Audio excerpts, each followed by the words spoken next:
दोस्तों इस साल का आखिरी चंद्र ग्रहण 8 नवंबर को लगने जा रहा है और ये चंद्र ग्रहण भारत में कहीं पूर्ण रूप से दिखाई देगा तो कहीं आंशिक रूप से दिखाई देगा। आइए देखते हैं कि भारत में अलग अलग शहरों में इस चंद्र ग्रहण का समय क्या रहेगा, सूतक काल कब से शुरू होगा और इसके अलावा शिवलोक महाकाल की पावन धरती उज्जैन के मशहूर ज्योतिषाचार्य पंडित मनीष शर्मा की तरफ से इस चंद्र ग्रहण के 12 राशियों पर क्या प्रभाव देखने को मिलेगा, इसके बारे में भी बताया गया। मैं आपको बताऊंगा। 4 राशियां ऐसी हैं जिनको सतर्क रहने की जरूरत है, 8 राशियां ऐसी हैं जिनको भाग्य का साथ मिल सकता है, जिनकी किस्मत इस चंद्र ग्रहण के बाद से बदल सकती है। एक एक करके चंद्र ग्रहण से संबंधित सारी बातें देखेंगे। वैज्ञानिक दृष्टिकोण से देखा जाए दोस्तों तो चंद्र ग्रहण 3 प्रकार के होते हैं। नंबर 1 पूर्ण चंद्र ग्रहण, दूसरा होता है आंशिक चंद्र ग्रहण जब आधा चंद्रमा ढकता है और तीसरा होता है माध्य चंद्र ग्रहण। पूर्ण चंद्र ग्रहण में जब सूर्य और चंद्रमा के बीच पृथ्वी आ जाती है तो ये तीनों ग्रह एक सीधी लाइन में होते हैं। आंशिक चंद्र ग्रहण उस स्थिति को कहा जाता है जब सूर्य और चंद्रमा के बीच पृथ्वी तो आती है लेकिन ये तीनों ग्रह एक सीधी लाइन में नहीं होते हैं, तब चंद्रमा के कुछ हिस्से पर पृथ्वी की छाया पड़ती है जिसे ही हम आंशिक चंद्र ग्रहण कहते हैं। और तीसरा होता है माध्य चंद्र ग्रहण। हालांकि इस चंद्र ग्रहण का धार्मिक महत्व नहीं होता है। इस ग्रहण में सूर्य और चंद्रमा के बीच पृथ्वी आती है लेकिन तीनों ग्रह सीधी लाइन में नहीं होते हैं, बल्कि चंद्रमा पर पृथ्वी की सिर्फ हल्की सी छाया पड़ती है,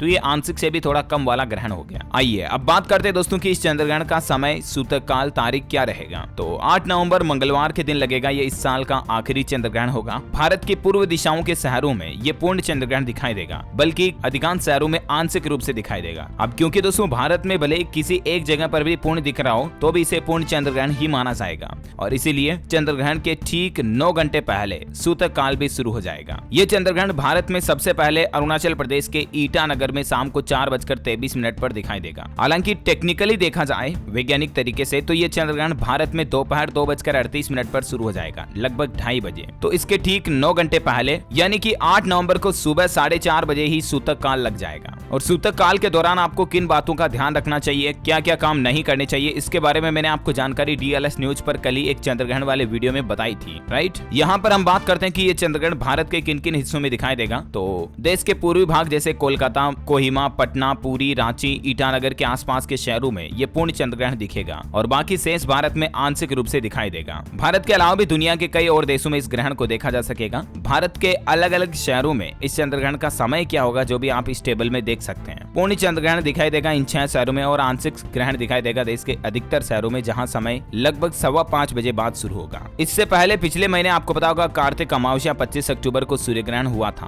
और इसके बाद 15 दिन बाद ही कार्तिक पूर्णिमा 8 नवंबर पर चंद्र ग्रहण हो रहा है। उज्जैन के ज्योतिषाचार्य पंडित मनीष शर्मा के मुताबिक वराह मिहिर द्वारा रचित ग्रंथ बृहद संहिता के राहु 4 अध्याय में ये लिखा है कि जब जब भी दो ग्रहण एक साथ एक ही महीने में होते हैं तो प्रकृति में कोई बड़ी विनाशकारी घटनाएं हो सकती हैं, जैसे कि तूफान, भूकंप या मानवीय भूल से बड़ी संख्या में जनहानि के योग भी बनते हैं। एक महीने में सूर्य और चंद्र ग्रहण होते हैं तो सेनाओं की हलचल बढ़ती है, सरकार को दिक्कतों का सामना करना पड़ता है, प्राकृतिक आपदा आने के योग भी रहते हैं और इसीलिए आपको सतर्क और सावधान रहना चाहिए। इस बार देव दीपावली का दीपदान 7 नवंबर को होगा। 7 नवंबर की शाम करीब 5 बजे कार्तिक महीना पूर्णिमा शुरू हो रही है जो कि 8 नवंबर की शाम तक रहेगी। जब तक चंद्र ग्रहण खत्म होगा तब पूर्णिमा तिथि भी खत्म हो जाएगी। काशी विद्वानों के मुताबिक कार्तिक पूर्णिमा का दीपदान सोमवार को करना शुभ रहेगा क्योंकि ग्रहण के दिन भगवान की पूजा पाठ वगैरह भी नहीं होगी। बनारस में गंगा नदी के किनारे सोमवार के दिन यानी कि चंद्र ग्रहण से एक दिन पहले 7 नवंबर को ही दीपदान वगैरह पूजा पाठ किया जाएगा। उज्जैन के ज्योतिषाचार्य पंडित आनंद शंकर व्यास और पंडित मनीष शर्मा का कहना है कि 7 नवंबर की शाम को दीपदान रहेगा। 8 नवंबर की सुबह नदी स्नान और शाम को चंद्र ग्रहण खत्म होने के बाद भी दीपदान किया जा सकता है। अच्छा, अगले साल कब कब दिखाई देगा चंद्र ग्रहण? तो 8 नवंबर के बाद साल 2023 में 5 मई को माध्य चंद्र ग्रहण लगेगा और उसके बाद अक्टूबर के महीने में 28 अक्टूबर 2023 को आंशिक चंद्र ग्रहण लगेगा। ये दोनों ग्रहण भारत में दिखेंगे। हालांकि माध्य चंद्र ग्रहण का सूतक काल नहीं दिखता है। चंद्र ग्रहण से जुड़ी धार्मिक मान्यताओं के मुताबिक दोस्तों जब राहु सूर्य या चंद्रमा को ग्रसता है यानी कि निगलता है तब ग्रहण होता है। इस संबंध में प्रचलित कथा के मुताबिक पुराने समय में देवताओं और दानवों ने एक साथ मिलकर जब समुद्र मंथन किया था और जैसा कि आपको पता होगा समुद्र मंथन के अंत में अमृत निकला था। देवता और दानव दोनों ही अमृत पीकर अमर होना चाहते थे। उस समय भगवान विष्णु ने देवताओं को अमृत पान कराने के लिए मोहिनी अवतार लिया। मोहिनी देवताओं को अमृत पिला रही थी और उसी समय राहु देवताओं के बीच भेष बदल कर बैठ गया और उसने भी अमृत पी लिया। तब सूर्य और चंद्र ने राहु को पहचान लिया था और विष्णु जी को राहु की सच्चाई बता दी थी। भगवान विष्णु ने सुदर्शन चक्र से राहु का सिर धड़ से अलग कर दिया, लेकिन राहु अमृत पी चुका था और इसीलिए वह मरने वाला नहीं था। राहु के 2 हिस्से हो गए, जिसे एक हिस्से में राहु और दूसरे हिस्से को केतु के नाम से जाना जाता है। राहु की शिकायत क्योंकि सूर्य और चंद्रदेव ने की थी और इस वजह से राहु इन दोनों को अपना दुश्मन मानता है और समय समय पर इन दोनों ग्रहों का ग्रास करता है, यानी कि इन दोनों को कोप करता है और इसीलिए इन दोनों घटनाओं को सूर्य ग्रहण और चंद्र ग्रहण कहते हैं। ये मतलब एक पौराणिक मान्यता है, धार्मिक मान्यता। बाकी वैज्ञानिक दृष्टिकोण क्या है मैंने आपको वीडियो की शुरुआत में ही बता दिया था। बहरहाल हम बात करते हैं एस्ट्रोलॉजी साइंस यानी कि ज्योतिष विज्ञान के मुताबिक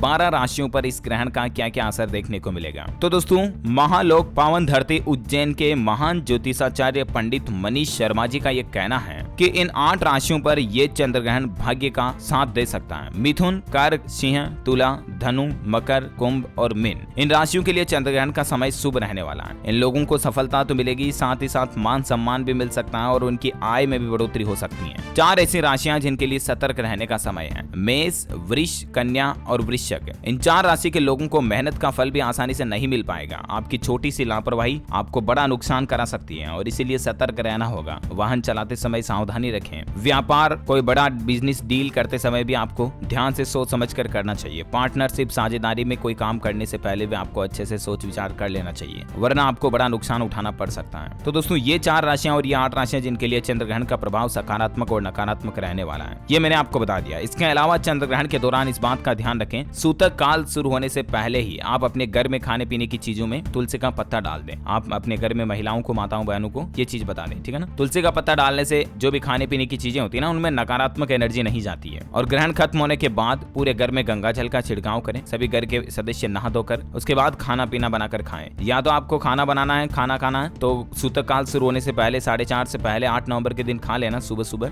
या फिर शाम को 6:30 बजे बाद ग्रहण समाप्त होगा तो उसके बाद खाना, ठीक है ना। क्योंकि बीच में ग्रहण काल के दौरान और सूतक काल के दौरान भोजन नहीं करना चाहिए, ना ही घर में भोजन पकाना चाहिए। तो ये कुछ बातें हैं जिनका ध्यान रखें। गर्भवती माताएं बहनें विशेष तौर पर ग्रहण के समय घर से बाहर ना निकलें। ओके, अच्छा, इसके अलावा दोस्तों, शास्त्रों में कुछ ऐसी बातें भी बताई गई हैं कि चंद्र ग्रहण के दौरान लक्ष्मी जी को प्रसन्न करने के लिए आप कुछ उपाय कर सकते हैं। जैसे धार्मिक ग्रंथों के मुताबिक चंद्र ग्रहण लगने से पहले स्नान करके आप पीले वस्त्र धारण कर लें। इसके बाद घर के अंदर या किसी एकांत कमरे में उत्तर दिशा की तरफ मुख करके बैठ जाएं और अब एक थाली में केसर से स्वास्तिक यानी कि ओम का चिन्ह बनाएं। इस थाली को चौकी पर रखें और इस पर महालक्ष्मी यंत्र स्थापित करें। इसके बाद दूसरी थाली में शंख स्थापित करें और इसके बाद शंख में केसर से रंगे एक मुट्ठी चावल डालें और अब शुद्ध घी का दीपक जलाएं। इसके बाद स्फटिक की माला से ओम पूते सदा देवी महालक्ष्मी नमोस्तुते इस मंत्र का जाप करें। चंद्र ग्रहण की समाप्ति के बाद इस पूरी सामग्री को किसी तालाब में विसर्जित कर दें। मान्यता दोस्तों की ग्रहण के दौरान ऐसा उपाय करने से माँ लक्ष्मी प्रसन्न होती हैं और घर में धन धान्य की प्राप्ति होती है। अब निर्भर करता है कि आप एस्ट्रोलॉजी साइंस यानी कि ज्योतिष विज्ञान को कितना मानते हो।